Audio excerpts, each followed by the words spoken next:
আর কেঁদো না বাংলার কৃষক, ফোটাও মুখে হাসি।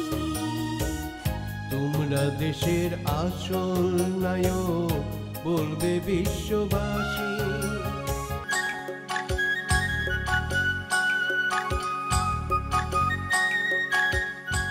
পার্বত্য চট্টগ্রামের জুম চাষিরা পাহাড়ে শত শত বছর ধরে চাষ করে আসছে জুম ধানের। ১ দশক আগেও পাহাড়ে স্বল্প পরিসরে বিভিন্ন ধরনের দেশীয় ধানের চাষ করত জুমিয়ারা, যেগুলো ছিল মিষ্টি ও সুস্বাদু। কিন্তু ক্রমবর্ধমান জনসংখ্যার সাথে পাল্লা দিয়ে খাদ্য চাহিদা মেটাতে গত কয়েক বছর থেকে জুমিয়ারা ঝুঁকেছে উচ্চ ফলনশীল ধানের দিকে।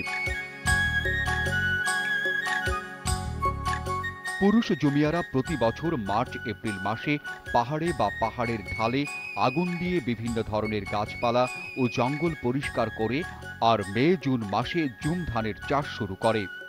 সময়ে সময়ে জঙ্গল বাছাই করে সেখানে সার ও কীটনাশক ব্যবহার করা হয়, আর ফলন পাকার পরে তা কাটা এবং প্রক্রিয়াজাত করার দায়িত্ব পড়ে মহিলা জমিয়াদের। এবছর ভালো আবহাওয়া ও পর্যাপ্ত বৃষ্টি হওয়ায় ৩ পার্বত্য জেলায় ভালো জুম ধান হয়েছে।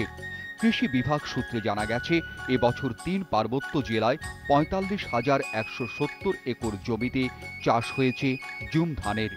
এর মধ্যে খাগড়াছড়ি জেলায় ১২,৫৭০ একর, রাঙামাটি জেলায় ১১,৬০০ একর এবং বান্দরবান জেলায় ২১,০০০ একর পাহাড়ি জমিতে জুম চাষ হয়েছে।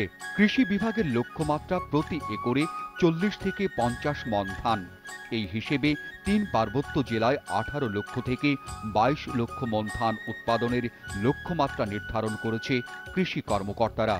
কিন্তু জমিয়ারা বলছেন, এবার লক্ষ্যমাত্রার চেয়ে তারা ফলন পাবে বেশি। ধান ভালো হয়েছে এই বছর। আমরা এখানে জুম চাষ করে খাই। ধানটা পাকা শুরু করছে আমাদের এলাকায়, সবগুলো মানে ধানটা ভালো হয়েছে। চলাইব, আবার কাটতে হবে, মারতে হবে, কত কষ্ট লাগে। আমাদের পার্বত্য পাহাড়ি এলাকায় জুম চাষের এবারে অনেক ভালো ফলন হয়েছে, যা কৃষকরা এবারে খুব খুশি এদের।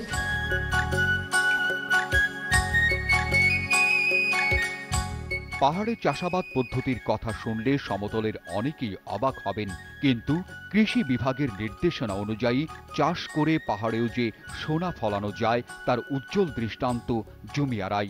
খাগড়াছড়ি পার্বত্য জেলায় পূর্ববর্তী বছরগুলোর তুলনায় জুম চাষ খুব ভালো হয়েছে। এবার আমরা খুব ভালো ফলন আশা করতেছি। আগের গতানুগতিক জাতগুলো থেকে জুম চাষিরা বর্তমানে উচ্চ ফলনশীল জাতের ধান আবাদে অত্যন্ত আগ্রহী হয়ে উঠছেন। দুর্গম পাহাড়ের বুক চিরে এবং প্রকৃতির সাথে পাল্লা দিয়ে সোনা ফলানো জমিয়াদের জিটিভির জনপ্রিয় অনুষ্ঠান সবুজ বাংলার পক্ষ থেকে তাই অভিনন্দন। তোমরা দেশের আসল নায়ক, বলবে বিশ্ববাসী।